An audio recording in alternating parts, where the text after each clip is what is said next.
आज की इस वीडियो में मैं आप सभी लोगों से बात करने वाला हूं कि YouTube पर कॉपीराइट से कैसे बचे, क्योंकि ये मेरे चैनल का सबसे डिमांडिंग टॉपिक होता है। इसलिए दोस्तों आज की इस वीडियो में आप सभी लोगों को इसी बारे में बताने वाला हूं कि यदि आपका भी कोई नया चैनल है, अभी अभी आप स्टार्ट कर रहे हैं, तो आज की इस वीडियो में आप सभी लोगों को कुछ ऐसी जानकारी या ऐसी चीजें मैं आप सभी लोगों को बताने वाला हूं जिसको जानने के बाद आप कहीं ना कहीं ये जो कॉपीराइट की प्रॉब्लम है या फिर आपको कहां पर कैसे चीजें करनी चाहिए, उन सभी चीजों से तो आप यहां पर जो है वो टेंशन फ्री हो जाएंगे और कहीं ना कहीं ये जो कॉपीराइट की प्रॉब्लम है आपका चैनल जो है वो इससे निकल जाएगा। तो दोस्तों इस बात के लिए एक छोटा सा लाइक और सब्सक्राइब तो बनता ही है। वीडियो को स्टार्ट करते हैं। अगर हमें कोई चीज़ पता है या हमें मान लीजिए किसी रास्ते से जाना है और हमें पहले ही उस रास्ते में होने वाले खतरों के बारे में पता चल जाए तो हमारे लिए उस रास्ते पर जाना काफ़ी ज़्यादा आसान हो जाता है, क्योंकि एक नया व्यक्ति यदि किसी रास्ते पर जा रहा है और उसे उस रास्ते पर आने वाले खतरों के बारे में पता ही ना हो सकता है कि या तो वो किसी बड़ी मुसीबत में फंस जाए या यहाँ पर जो है वो कुछ ही दूर जाकर वो यहाँ पर वापस भगाए, आगे जाने की उसकी हिम्मत ही ना हो। सेम वही है कॉपीराइट के केस में। अगर आप चाहते हैं कि आप यहाँ पर कॉपीराइट से बचे रहें या आपका चैनल बचा रहे, तो आपको ये समझना जरूरी है कि कौन कौन से इस टाइप के कंटेंट हैं या ऐसी कैटेगरी है जिनका यदि आप थोड़ा सा भी इस्तेमाल करते हैं, यानी कि बिल्कुल इत्तू सा भी, तो वो यहाँ पर हर हाल में आपको कॉपीराइट दे देंगे। तो इस टाइप की कैटेगरी वाले चैनल से आपको बच के रहना है। वहीं पर बहुत सारे ऐसे लोग होंगे जिनको कॉपीराइट कंटेंट चाहिए भी तो है, क्योंकि हमें अपनी वीडियोस को इम्प्रूव करना है, या कई बार वीडियोस में कुछ ऐसी चीज़ें, टॉपिक या कोई स्पेसिफिक ऐसी सब्जेक्ट पर यदि हम वीडियो बना रहे हैं तो वहाँ पर हमें कॉपीराइट कंटेंट की ज़रूरत पड़ती है। या कॉपीराइट कंटेंट बेसिकली है क्या? वो कंटेंट जो हमारा नहीं है, किसी दूसरे का है। तो अब आपको समझ में आ गया कि कॉपीराइट कंटेंट क्या है। लेकिन कॉपीराइट कंटेंट भी कई अलग अलग कैटेगरी के होते हैं। जैसे अगर मान लीजिए कोई मूवी है, कोई सीरियल है, कोई ड्रामा है, अगर आप उसको लेते हो वो भी कॉपीराइटेड कंटेंट है। कोई यूट्यूब पर ही दूसरा क्रिएटर है जो कि हो सकता है आपकी कैटेगरी का वीडियो बना रहा हो या किसी दूसरे क्रिएटर की कैटेगरी का वीडियो बना रहा हो, उसका भी कंटेंट एक कॉपीराइटेड कंटेंट ही है। और वहीं पर दोस्तों मान लीजिए कोई एक ऐसा व्यक्ति है जिसका YouTube से, पूरे सोशल मीडिया से ही कोई लेना देना नहीं है, लेकिन किसी ने उसका वीडियो बना दिया या किसी ने उसका वीडियो रिकॉर्ड करके किसी प्लेटफॉर्म पर अपलोड कर दिया, तो वो भी एक तरह का कॉपीराइट ही है। तो यहाँ पर दोस्तों ये सारे टाइप के जो कंटेंट है ये कॉपीराइट कंटेंट की कैटेगरी में ही आते हैं। लेकिन इन सभी तरह के कंटेंट को इस्तेमाल करने का एक तरीका है,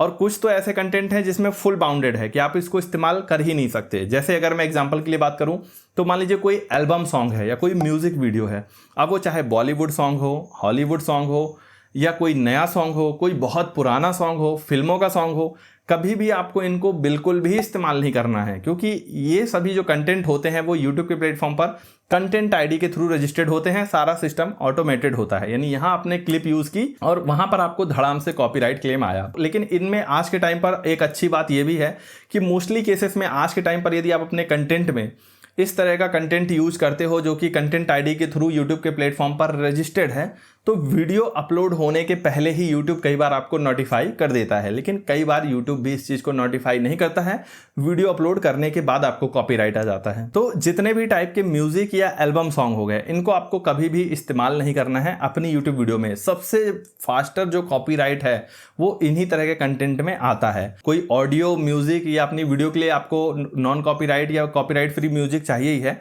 तो मेरे चैनल पे ऑलरेडी वीडियो अवेलेबल है, आप उसको सर्च कर सकते हैं या मेरे चैनल पर जाकर देख सकते हैं। मैं इस वीडियो में भी कहीं ना कहीं लिंक जो है वो लगा दूंगा।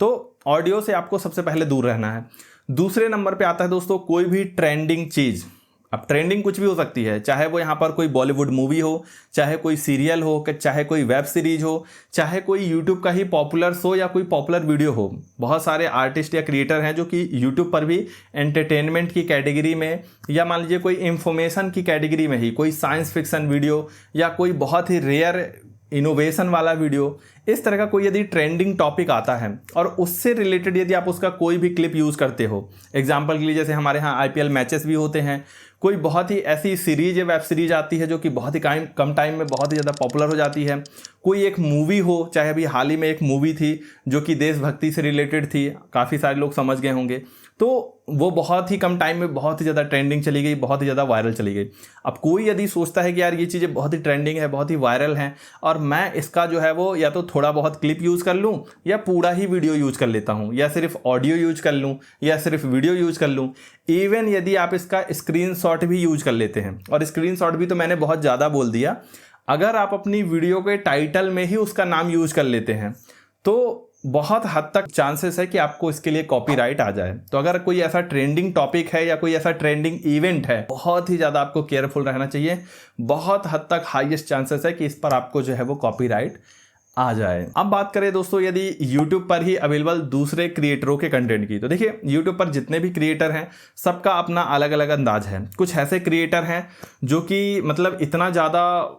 अपने कंटेंट को लेकर स्ट्रिक्ट होते हैं कि यदि आप उनके पैटर्न का कंटेंट भी बना लो, यानी आपने ना तो उनका कंटेंट यूज किया, ना ही आपने उनका नाम लिया, उनके चैनल का आपने कुछ भी यूज नहीं किया, लेकिन मान लीजिए वो कोई एक पैटर्न में कंटेंट बना रहे हैं। जैसे मान लीजिए कोई रोस्टिंग वीडियो बनाता है ना, और आपने बिल्कुल उसी का कॉपी आपने भी रोस्टिंग वीडियो बना दिया, लेकिन उसकी वीडियो में वो दिख रहा था, आपकी वीडियो में आप दिख रहे हो, लेकिन कहीं ना कहीं डायलॉग डिलीवरी और जो क्लिप पे आप रोस्टिंग कर रहे हो और जो क्लिप आपने ली है यहाँ पर अपनी वीडियो में एज अ फनी वीडियो, अगर वो यहाँ पर सेम हो जाती है, मिलती जुलती हो जाती है, तो कई लोग तो इससे ही बौखला जाते हैं और वो कोशिश करते हैं आपको यहाँ पर कॉपीराइट देने की। लेकिन बहुत सारे क्रिएटर ऐसे भी होते हैं जो कि ये समझते हैं कि ठीक है यार, कोई यदि हमारा कंटेंट सही तरीके से इस्तेमाल कर रहा है तो कर लेने दो, यहाँ पर कोई भी दिक्कत नहीं पड़ती। तो आप अदर क्रिएटर का कंटेंट इस्तेमाल कर सकते हो। जैसे मेरे ही चैनल की जो क्लिप्स है वो बहुत सारे लोग यूज करते हैं, कुछ लोग सही तरीके से भी करते हैं, कुछ लोग गलत तरीके से भी करते हैं। लेकिन अगर कोई मेरी क्लिप का यूज़ कर रहा है, उससे यदि मुझे कोई निगेटिव इफेक्ट नहीं पड़ता या मेरा कोई बहुत बड़ा नुकसान नहीं होता है ना, तो मुझे फ़र्क नहीं पड़ता, मैं कभी भी किसी को कॉपीराइट वगैरह नहीं देता हूँ। लेकिन हाँ, कोई मेरी क्लिप का यूज़ करके मेरी छवि को ख़राब करे या किसी के साथ स्कैम कर दे, है ना, किसी का फाइनेंशियली लॉस करवा दे, उस केस में तो भाई मुझे एक्टिव होना पड़ेगा और मैं उसको कॉपीराइट दे दूंगा। लेकिन कोई यदि एजुकेशनल वीडियो बना रहा है, लोगों को जागरूक कर रहा है, लोगों को सही सलाह दे रहा है, और उसके लिए यदि वो मेरा कंटेंट यूज़ कर लेता है, मेरी क्लिप यूज़ कर लेता है, तो इससे मुझे कोई फ़र्क नहीं पड़ता। किन लोगों का आप कंटेंट इस्तेमाल कर सकते हो, तो मैंने कहा कि ऐसे क्रिएटर जो कि कॉपीराइट वगैरह ईजिली किसी को नहीं देते हैं। अब ये आपको खुद से ही रिसर्च करके पता करना पड़ेगा, क्योंकि आज के टाइम पर किसी का भरोसा नहीं, कौन क्रिएटर कहाँ से कंट्रोवर्सी करने के लिए या उस घटना से थोड़ा सा व्यूज़ लेने के लिए, फ़ायदा उठाने के लिए आपको ज़बरदस्ती में कॉपीराइट दे दे। तो थोड़ा इस पर आपको रिसर्च करना, खुद से पता करना जरूरी है। इसके अलावा दोस्तों, यदि आज के टाइम पर अगर आप मान लीजिए किसी टॉपिक या किसी चीज़ के बारे में अगर आपको वीडियो बनाने के लिए कोई कंटेंट चाहिए ही है, तो बहुत सारे यहाँ पर जो है वो कॉपीराइट फ्री सोर्सेस अवेलेबल हैं। बहुत सारी वेबसाइट्स हैं जो कि कॉपीराइट फ्री वीडियोस देती हैं, फोटोज़ देती हैं। आज के टाइम पर बहुत सारे AI मॉडल्स आ गए हैं और ज़्यादातर तो बिल्कुल फ्री भी हैं। उनसे आप किसी भी तरह की फ़ोटो जनरेट करवाओ, वीडियो जनरेट करवाओ, ऑडियो जनरेट करवाओ, ज़्यादातर चीज़ें तो आजकल वैसे भी आपको फ्री में मिल जाती है। जेमिनाई हो गया, ChatGPT हो गया, इसी तरह और भी बहुत सारे जो AI मॉडल्स हैं। बहुत सारी कॉपीराइट फ्री कंटेंट की वेबसाइट है। अगर आपको म्यूज़िक चाहिए है तो YouTube का अपना खुद का ऑडियो लाइब्रेरी है, जहाँ पर बहुत सारे कई हज़ारों लाखों में जो सॉन्ग्स हैं, साउंड्स हैं पड़े हुए हैं, जिनका इस्तेमाल करके आप अपनी वीडियोस को बना सकते हो। तो मैं आपको लास्ट में यही सलाह दूंगा, कॉपीराइट से बचने के लिए दोस्तों सबसे पहले आपको कॉपीराइट को ही जानना और समझना बहुत ही ज़्यादा ज़रूरी है। कहाँ से आप कॉपीराइटेड कंटेंट उठाते हो जहाँ से बहुत ज़्यादा खतरा है, उनको आपको कभी भी यूज नहीं करना चाहिए। और कहाँ से ऐसा कॉपीराइटेड कंटेंट आप ले लेते हो जो कि आपको इस्तेमाल करना थोड़ा आसान है। वीडियो कैसा लगा हमें जरूर बताएं, अच्छा लगा हो तो लाइक कर दीजिए, चैनल को सब्सक्राइब नहीं किया सब्सक्राइब कर दीजिए। सो मिलते हैं अपनी नेक्स्ट वीडियो में, तब तक goodbye and take care.